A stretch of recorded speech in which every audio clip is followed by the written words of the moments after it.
All right, joining us here on the Bottom Line Bombs for the last time, sadly, at least this year, to recap the final episode of Hard Knocks Chicago is our dear friend, Leav Schreiber. Leav, how we doing? Hello, good. How are you?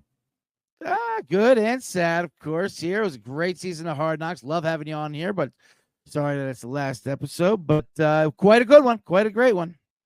Well, thank you. Let me just commence. Yeah, go. Let's get right into it. An NFL team has to work together to get results, each individual doing their part for the good of the whole. Not unlike a colony of bees, Chicago Bears head coach Matt Eberflus knows how to get a buzz, not with a giant rail of Lawrence Taylor's cocaine, but with the honey made from his backyard beehive. But bears are the honeybee's natural enemy, and if the Chicago Bears want to experience the sweet taste of success, the only option is one Winnie the Pooh didn't have when he was bulbously lodged in Rabbit's hole. Trim the fat. Jeez. I see what you went with there, Leav. I always thought you'd be more of a fan of Eeyore, the donkey, the kind of way you look negative on those kind of things. Cutting, a type of self-injury, is a harmful way to cope with emotional pain, sadness, anger, and stress. It's also what NFL teams must do to ascend in the league. This week on Hard Knocks training camp with the Chicago Bears, General Manager Ryan Poles uses addition by subtraction to fire a bunch of losers who would make the team worse just by being around. It's a new type of Chicago fire. Instead of buildings being burned to dust, it's dreams. Oh, yeah, I know. It really is. It's sad to watch, but it's great, compelling. It's probably what you're most famous for, though, is the cutting. It's just tough to take sometimes because we get so attached to these guys. 53 is the magic number. It's also the amount of times per day an average Canadian will mention their love of subpar eatery, Tim Hortons. Fired Canadian loser Theo Benedette received his walking papers, but not before he walked all over the history of American football rules, claiming they were written by Canadians. But we all know the only thing Canadians write is their name in the snow and The Handmaid's Tale. With any luck, Benedette will do the other thing an average Canadian does 53 times a day: apologize. But cutting isn't just what you do to arrogant Canadian losers. It's also another name for video editing. Our editors used cuts to do something Caleb Williams could never do on his own: look like a capable NFL starter. That package was like winter in Chicago. Really cool. Yeah, it was really cool, but man, geez, Louise, Leav, you're going hard into paint here as we wrap it up. I imagine probably just sad because it's ending, but let's cheer up. We have a great season ahead. Second City Chicago alum Stephen Colbert is known for making people laugh. But Chicago Bear safety Adrian Colbert made general manager Ryan Poles cry. Poles met with Colbert to release him, and also released a few tears. It was a move that proved Poles correct. Sometimes the right way is the hardest way. His own words memorialized in glass on his shelf. If the servers at famed Chicago eatery Ed DeBevick's ever got wind of that, they would surely target his hubris with scathing accuracy. Oh, man. I always knew Ed DeBevick's would cheer you up. That's always, I always like to get that back into the fray. I love it. It's fun. But you're right. It did seem like Ryan Poles was kind of doing a little over the top, kind of like he was aware of the cameras. You know what I mean? If he really liked these guys so much, he'd keep them on the team. Skoal, spelled S-K-O-A-L, is a type of smokeless tobacco used by trashy white people.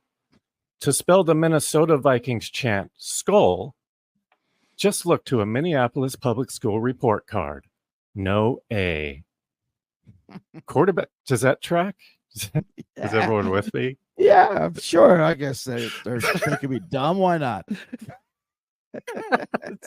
That's all I got. They're either dumb or fat. Quarterback Brett Rippon didn't make the grade and was released by Chicago. but we'll be trading a city known for binge drinking and Italian beef to a city known for binge drinking and George Floyd memorials, as he was signed to the Vikings' active roster, thus clearing the way for undrafted rookie quarterback Austin Reed. He was signed to the Bears practice squad, where he'll help the defense get ready for the game by doing his last name. If you were raised in Minnesota, you might need it spelled out. Reed will be reading the defense. Another type of reed is long and cylindrical, like the chandelier historizing each Chicago Bears season. In its sliced form, an orange is tight end Cole Kmet's favorite snack. But if it's glass and hanging from the ceiling of Hallis Hall, orange means a championship. The odds of the Bears hanging another orange rod after this season are the same as a Chicago fan substituting a veggie patty on his burger. Impossible.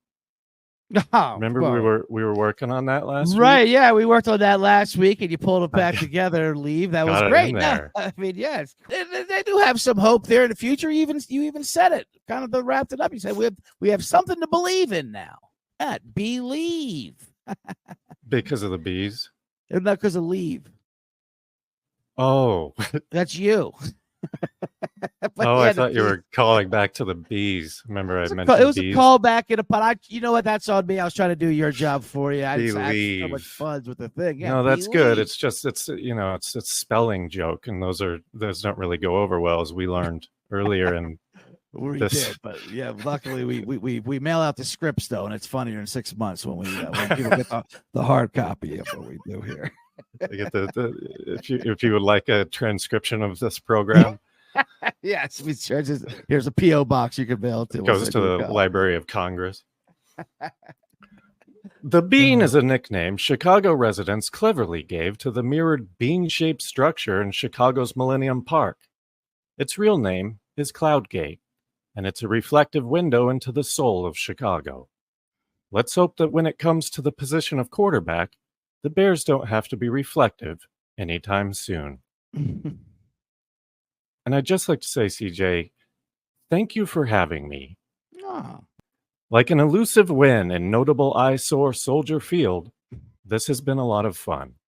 Oh, man. Well, Leave, it's been an incredible time. This has been a lot of fun. And I have another one for you, Mr. Schreiber. We hate to see you leave us, but, we had such a great time. Namaste. Yeah. Thank you so much for an incredible season of Hard Knocks, and I hope you love Chicago. Hope you love coming on here. And Chicago would be great if it were named New York. Well, you're safe and sound. At least you didn't get murdered or robbed. I know you were worried about that last time we called you.